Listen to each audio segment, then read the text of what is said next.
أشرف المرسلين نبينا الكريم وعلى آله وصحبه أجمعين، السادة أعضاء الجماعة الترابية دشيرة الجهادية، السادة ممثلي السلطات المحلية، السيد رئيس جمعية ايكيسبو، الحضور الكريم كل بصفته واسمه، جمهور مدينتنا الحبيبة، نتشرف اليوم أصالة عن نفسنا ونيابة عن أعضاء المجلس الترابي لدشيرة الجهادية أن نحضر اليوم فعاليات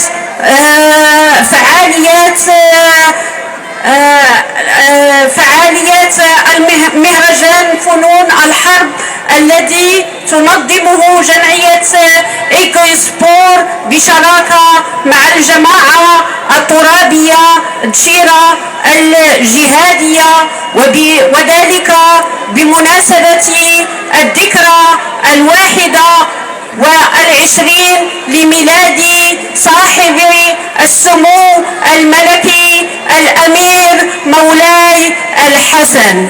وبهذه المناسبة المجيدة لا بد وأن نشكر السيد رئيس الجماعة الترابية إبراهيم الدهموش نظرا لدعمه الكبير لكل الفعاليات التي تعرفها المدينة، سواء كانت رياضية أو ثقافية أو فنية. كما نتوجه أيضا بالشكر الجزيل للسيد عامل صاحب الجلالة، وذلك لدعمه لكل الفعاليات التنموية لمدينتنا الحبيبة.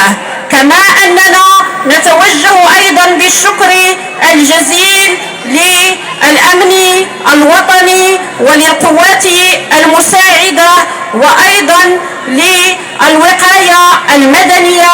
كما نتوجه أيضا بالشكر الجزيل لفعاليات المجتمع المدني وأيضا لكل المنابر الإعلامية. لا ننسى أبدا أن نتوجه بكل شكرنا وأن نعبر عن كامل حبنا لجمهور مدينتنا الغالية، فعاشت مدينتنا دائما في مدارج العلي والازدهار كما أرادها صاحب الجلالة نصره الله. وعاش ملكنا الهمام، عاش ملكنا الهمام تنمير باهرة.